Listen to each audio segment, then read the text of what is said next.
Okay, lasst uns heute mal über ein ganz besonderes Buch sprechen, Didier Eribons Rückkehr nach Reims. Das ist eine unglaublich persönliche Geschichte, die zu einer messerscharfen Analyse unserer heutigen Politik geworden ist. Und das Ganze fängt gar nicht mit irgendeiner trockenen Theorie an, sondern mit einer Heimkehr. Einer Geschichte, die uns von Anfang an klar macht, wie krass persönliche Erlebnisse und die ganz große Politik miteinander zusammenhängen. Also stellt euch vor, der Soziologe Didier Eribon. Sein Vater stirbt und er fährt zurück in seine Heimatstadt. Und das ist nicht nur irgendein Besuch. Es ist eine Rückkehr in eine Welt, ja, zu einer Familie, der er vor Jahrzehnten den Rücken gekehrt hat. Und das muss man sich klar machen. Das war nicht einfach nur ein Umzug.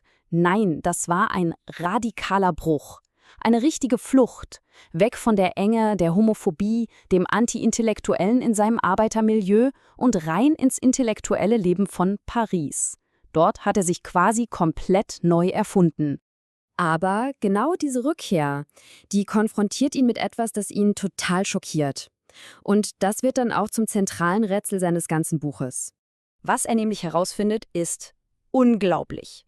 Seine Familie, die früher also wirklich ihr Leben lang überzeugte Kommunisten waren, die wählen jetzt den rechtsextremen Front National, also die Partei von Le Pen. Moment mal, wie kann das sein? Wie wird aus einer Familie, die immer links war, plötzlich eine, die rechtsextrem wählt? Tja, und genau diese Frage ist der Motor für Eribons ganze Analyse. Und Eribon merkt ziemlich schnell, okay, das hier ist nicht nur meine Familie. Das ist kein Einzelfall. Es ist vielmehr ein Symptom für was viel, viel Größeres. Nämlich für das Gefühl einer ganzen sozialen Klasse von der Politik einfach im Stich gelassen worden zu sein. Und an diesem Punkt stellt er die eine entscheidende Frage. Eine Frage, die heute, ehrlich gesagt, noch brennender ist als damals. Wer spricht denn heute eigentlich noch für die Leute? Für die, die sich ausgebeutet und schutzlos fühlen. Und er zeigt damit auf ein riesiges Vakuum, das vor allem die traditionelle Linke hinterlassen hat. Seine These ist, und die ist wirklich radikal, die Linken haben die Arbeiterklasse schlichtweg verraten. Sie haben aufgehört, deren Sprache zu sprechen, deren Kämpfe zu kämpfen. Und damit haben sie diese Menschen politisch quasi obdachlos gemacht. So, und jetzt kommt der absolut entscheidende Punkt. Für Eribon ist diese Wahl der Rechten eben keine ideologische 180-Grad-Wende. Nein, es ist ein Akt der Verzweiflung. Er nennt das politische Notwehr. Es ist sozusagen der letzte Versuch, die eigene Würde zu verteidigen, gegen ein System, eine Elite, die einen einfach nicht mehr sieht. Und das Ergebnis davon ist eine, wirklich fatale Verschiebung. Das alte Feindbild, wir hier unten gegen die da oben, also Arbeiter gegen die Bosse, das wurde einfach ausgetauscht. Und zwar durch ein neues, wir Einheimischen gegen die Fremden. Aber die Analyse von Eribon, die hört da nicht auf, sie geht noch viel, viel tiefer. Denn er verbindet diese ganze politische Ebene mit etwas sehr Persönlichem, seiner eigenen Geschichte von Scham und seiner Sexualität. Wir erinnern uns. Als junger, schwuler Mann ist er ja damals geflohen. Und zwar nicht nur vor der Armut, sondern eben auch ganz konkret vor der Homophobie in seiner Welt, in seinem Arbeitermilieu. Und jetzt kommt die eigentliche Ironie. In diesen intellektuellen Kreisen in Paris, da wurde seine Homosexualität plötzlich zu einer Art Tarnung. Sie hat ihm geholfen, etwas zu verstecken, was sich für ihn dort als noch viel größeres Stigma angefühlt hat, seine Herkunft. Dass er aus der Arbeiterklasse kam. Und das führt ihn zu einer ganz zentralen Kritik an vielen politischen Bewegungen, damals wie heute. Er sagt, man kann doch nicht den Kampf gegen Klassenungleichheit, gegen den Kampf für sexuelle Freiheit oder gegen Rassismus ausspielen. Das geht nicht. Man zwingt die Leute quasi dazu, sich zu entscheiden, welcher Kampf ist jetzt der wichtigere. Was einen ja schon stutzig macht, das Buch ist schon 2009 rausgekommen. Aber warum? Warum ist es erst Jahre später zu so einem riesigen Erfolg geworden? Tja, die Antwort ist ziemlich einfach. Weil seine Analyse auf einmal wie eine Prophezeiung klang.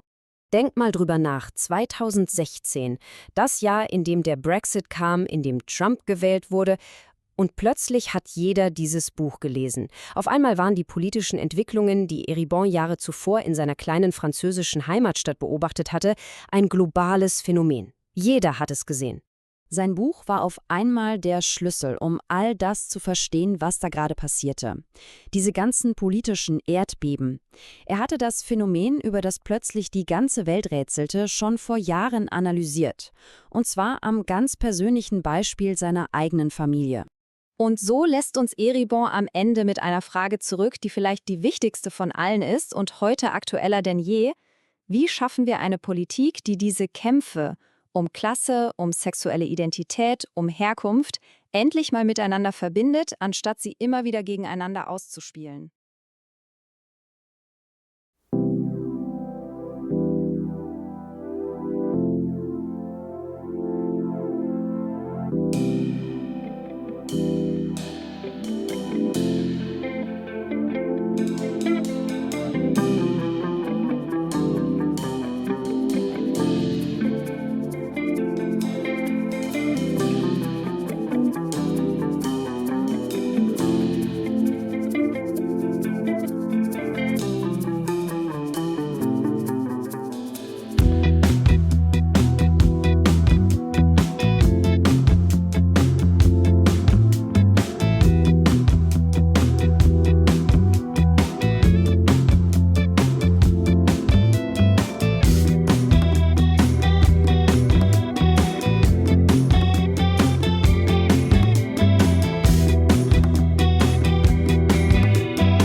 Danke fürs Zuschauen.